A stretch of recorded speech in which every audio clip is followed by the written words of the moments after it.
All right, the Liga Privada T52, and I believe the size is called.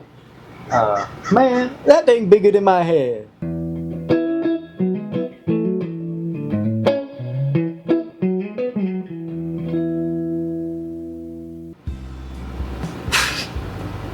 Um, this thing is enormous. That's what she said.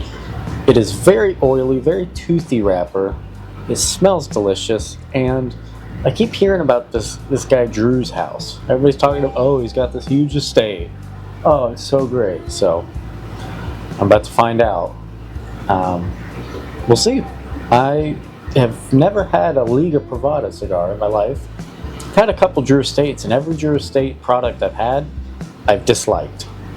Minus the Java line, because that's fun for what it is. It's a little flavored, coffee flavored cigar. It's good to keep one around. Hand them out to your friends that aren't big, smokers. They're gonna like that. Man, it's like 60 something degrees out here. Cloudy. Great breeze. This cup of coffee is wonderful. Got a big fat F-wording Drew Estate. So let's get into it. This one is a little strange, or interesting, I should say. It's a sun-grown. Oh, here it is. Employs a unique stock cut, sun-grown Habano wrapper over top a signature recipe of 7 different varieties of tobacco. So, I guess there's 7 different styles of Honduran and Nicaraguan filler in here. So, this is $20. Thankfully, the beautiful, glowing smoke show of a person named Mr. Whittleback has sent this my way. If you've watched that Cigar Bomb video, you'll probably remember it. This is the double Corona, by the way. The box price is $462, so we'll see how it is. I am excited to try a Liga. And apparently, Whittle told me these are actually better quicker. Like, the faster you smoke these, the fresher they are, the better it's going to be versus aging them, which is, I think, the only cigar I've ever heard that, about. So we'll see how it goes.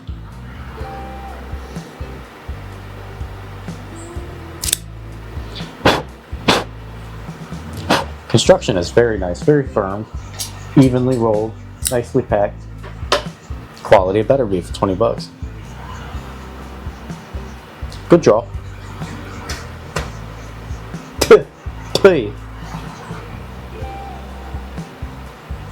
Just a nice sweet tobacco I'm getting on the dry draw.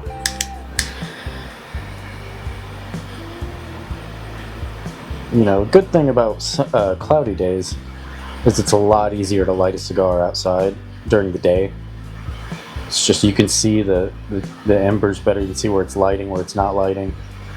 A hugely bright, sunny day, it's so hard to light a cigar. I have no idea what's lit and what's not. So I always overdo it. So far, the aromas are very nice. We're almost there. I'll do like the Davidoff guys do. Kirby Allison. Getting it lit.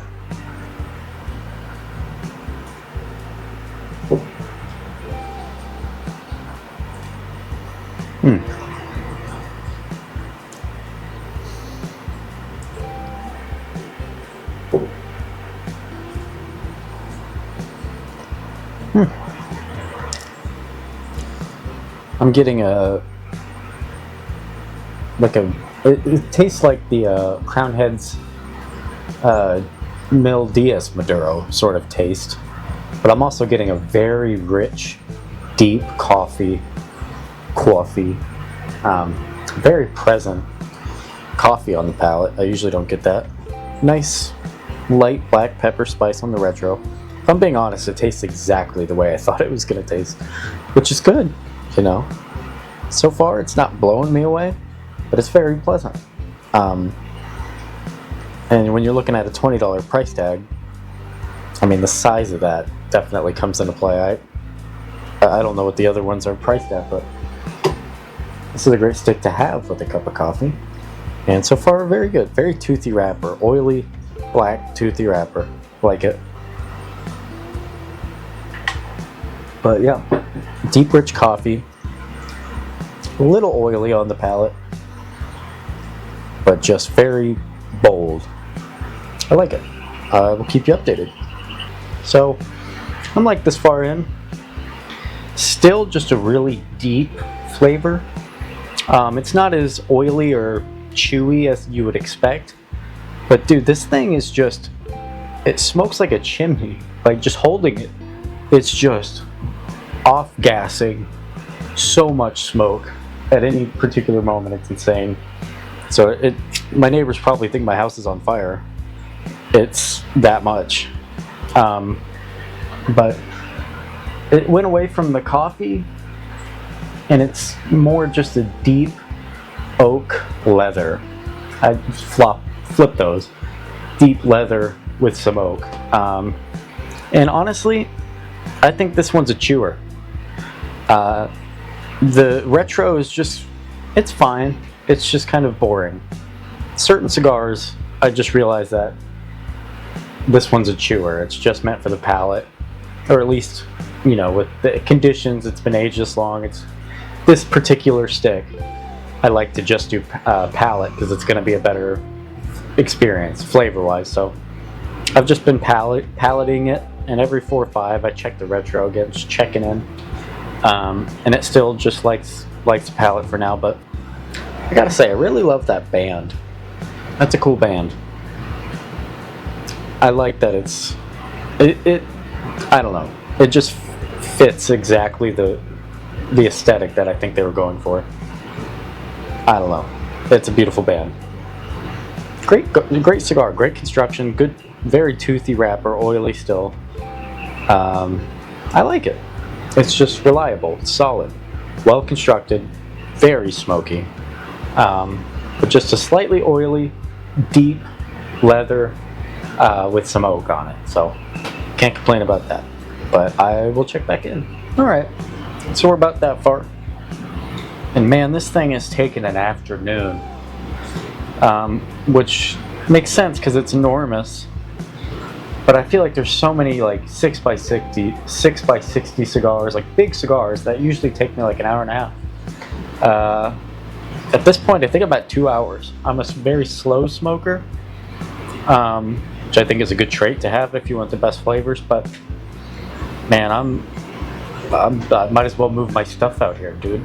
I'm living outside, dog. I'm homeless. I'm living on the streets. Oh, why are you on the streets? Are you addicted to drugs? No. I had a Liga Privada that took 11.5 years to finish. But that being said, this thing has really opened up, and not draw-wise, but just flavor-wise, I'm getting a lot more sweetness, which is strange. Usually you're going to start sweet and get to the more bittery, you know, dark chocolate, coffee, dark coffee, you know, the leathery notes towards the end. But it started out with a little bit of coffee, leather, oak. Now we're getting to like almost like just a dash of like cappuccino, just like a sweet coffee with cream in it. So that's cool, and that leather is still prominent. That's the main one, but a little bit of sweet, creamy coffee on the palate there as well. The retrohale is just a deep leather black pepper. So again, I'm chewing, not really retroing too much. That coffee does not translate into the retro, and it hasn't when it was present in the beginning, but I mean, that's okay. But you know, the Liga Privada stuff everybody loves, and I can see why. It's a good cigar. The construction's great. You might think that's ironic as I'm touching it up, but I plan to do a video on this. I'm very pro touch-up, constant. because the way I smoke my cigars, I take so much time. It doesn't go out, but with the pace that I smoke, touch-ups are required, and I can't dock the cigar for that because most people don't do that pace. But A, I like touching cigars up. It's very satisfying to me. It's like the pressure washing games you see people play. And B, I'm okay with that. I think that's a great trade-off. Better flavors for a longer duration of the cigar. The downside is you have to touch it up. Okay, all right. Okay, pal, I'll touch it up. That's all right with me. But anyway, getting a little sweeter towards here. And we still got, I mean, this is like I just started a Robusto. You ever do that? Smoke a huge cigar, you get like 55 minutes in, and you're like, this is the size of a Robusto. I'm basically starting another cigar. So, talk about bang for your buck, man. 20 bucks, it's gonna translate to like 43 cents an hour, you know? So, anyway, I'll check back in later. Alright, so I'm near the end here. Just getting that end of cigar bitterness with a heavy, oily leather. So, very nice. I do like the Liga Privadas. I get why people like them. Is it outstanding? No. Is it pretty good? It's better than pretty good. It's a good cigar. And the construction is great. The experience was very good. So, nice product. This is the first Drew Estate, minus the Javas, like I said, that I actually enjoyed. So I've tried the Norteño, I want to say an Undercrown, a couple others that I just didn't like. I just thought they were terrible. They looked beautiful. The Norteño band is perfection. So the aesthetic, the build quality was there. It was just terrible taste. It's been a while since I've tried it, like 5 years, so maybe I'll give it another shot. But yeah. So this one is definitely a good cigar. Worth 20 bucks? Yeah, I think that's priced appropriately, at least for the size. Man, that dang bigger than my head size. So, checked out. Budget approved. Maybe I'll start doing that. Because I'm getting sent fancy cigars, so the channel's not only going to be about budget cigars. Of course, that'll be a part of it. But it's going to be, is this worth it? From a budget perspective, I think is a good way to look at it. And honestly, I didn't expect to get fancy cigars so quickly, or at all, really. So, thank you again, Whittle, for sending this in. And I look forward to smoking all the other ones you sent. So, God bless you. Thanks for watching. My microphone's dying, and I've got to go do virtual flight school, ground school. So, that's going to be fun. Bye.